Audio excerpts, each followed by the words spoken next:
Hello friends, आप सभी का BMS made easy bye square channel में स्वागत है। तो काल के पार्ट 1 लेक्चर में हमने देखा था कि उसके कुछ डेरिवेशन, डेफिनेशन और उसके कुछ भेद देखे थे। और इस लेक्चर में हम देखेंगे उपाधि भेद ऑफ काल, यानी कि काल की संख्या तो हमने एक ही मानी थी, लेकिन उपाधि भेद से उसके कई सारे टाइप्स है, तो वो हम देखेंगे। तो पहला है नित्यक काल और आवस्थिक काल।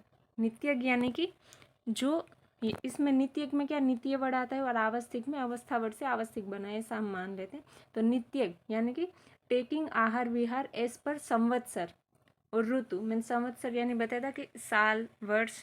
तो ऋतु के अकॉर्डिंग हम जो भी आहार विहार लेना चाहिए वो आएगा नित्यक काल में। नित्य यानी कि नित्य डेली हम जो भी ऋतु के अनुसार जो भी हम आहार विहार करते हैं तो वो आएगा नित्यक काल। आवस्थिक काल यानी अवस्था, रोगी अवस्था, रोग अवस्था। तो रोग अवस्था में हम किस हिसाब से आहार विहार करेंगे, उसमें तो हम जैसा नित्य काल वाला नहीं ले सकते। जिस हिसाब से रोग होगा, जिस हिसाब से रोगी की अवस्था होगी, उस हिसाब से हम उसमें आहार विहार का सेवन करेंगे। तो ये हो गया नित्य काल और आवस्थिक काल। तो संवत्सर और वर्ष यानी कि ईयर कंटेंट्स 2 अयन। हमने देखा था कि एक अयन है वो 6 मास का है, तो 2 अयन मिलके 1 साल यानी कि 1 वर्ष होता है। तो 1 साल में 2 अयन होते हैं, वो कौन से? उत्तरायन और दक्षिणायन, यानी कि आदान काल और विसर्ग काल। ये आपने अष्टांग हृदय में और चरक संहिता में भी पढ़ा होगा। उत्तरायण को आदान काल कहते हैं और दक्षिणायन को विसर्ग काल कहते हैं। आदान काल इसलिए कहते हैं क्योंकि उसमें सूर्य का प्रकोप ज़्यादा रहता है, तो वो हमारी एनर्जी गेन कर लेता है। उत्तरायण यानी कि जो सूर्य है वो उत्तर की ओर अयन करता है, इसलिए उसको उत्तरायण भी बोलते हैं। तो उत्तरायण में 3 ऋतु आती है और 6 मास आएंगे, क्योंकि एक ऋतु में 2 मास होते हैं, शिशिर, वसंत और ग्रीष्म।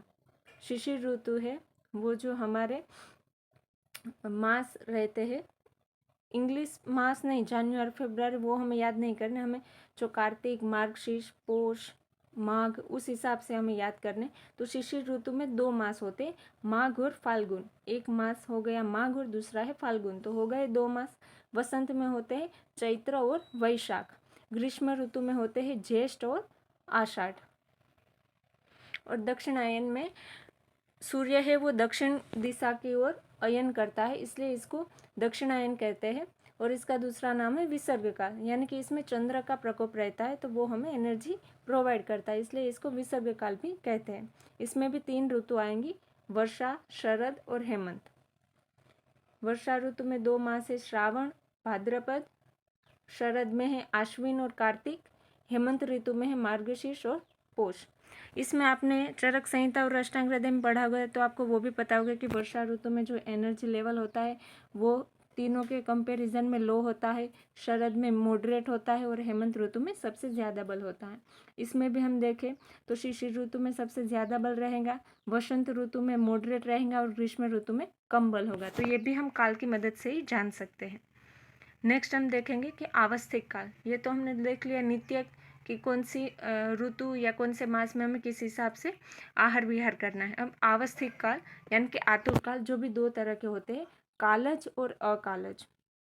तो ये है ना, हमें क्लिनिकली बहुत इम्पोर्टेंस इसकी है। कालज औषध सेवन, अकालज औषध सेवन, मतलब योग्य समय में भी हमें औषध का सेवन करना है। फिर आपने अष्टांग हृदय में औषध सेवन काल भी पढ़े होंगे।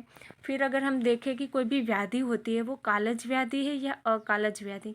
कालज व्याधि यानी कि जैसे कि यंग है, कोई भी यंग लेडी है या फिर यंग पर्सन है, तो उसमें पित्त का प्रकोप होगा, का काल चल रहा है तो उसमें पित्त की व्याधि हो तो वो नॉर्मल है। अकालज व्याधि यानी कि अगर शरद ऋतु में पित्त का प्रकोप होता है और उसमें अगर वात की रिलेटेड व्याधि हो तो हम अकालज व्याधि बोलेंगे।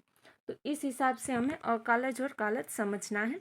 फिर षट क्रियाकाल, इसका भी क्लिनिकली बहुत इंपॉर्टेंस है, क्योंकि षट क्रियाकाल है वो, षट यानी कि 6, षट का मतलब क्या होता है 6, क्रिया यानी कि यहाँ पे ट्रीटमेंट, चिकित्सा लेना है, और काल यानी कि अवस्था, यानी कि चिकित्सा करने के 6 मौके, इन 6 अवस्थाओं में हमें चिकित्सा कर लेनी चाहिए।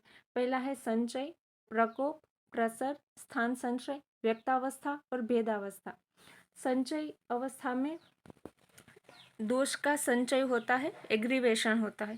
प्रकोप में वो यहाँ संचय यानी कि एक्यूमुलेट होता है, प्रकोप यानी कि वो एग्रेसिव हो जाते हैं, एग्रीवेटेड हो जाते हैं, प्रसर में फिर वो स्प्रेड होने लगते हैं, स्थान संचय अवस्था में पर्टिकुलर लोकेशन पर वो एक्यूमुलेटेड हो जाते हैं, व्यक्तावस्था में भी जो भी सिम्टम्स होते हैं वो दिखाई देने पड़ते हैं, और भेदावस्था मतलब ये क्रिटिकल सिचुएशन आ जाती है।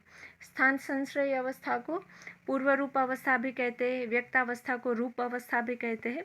तो ये सब आपने फिजियोलॉजी में पढ़ाई होगा, फिर भी एक आपका क्विक रिवीजन हो गया।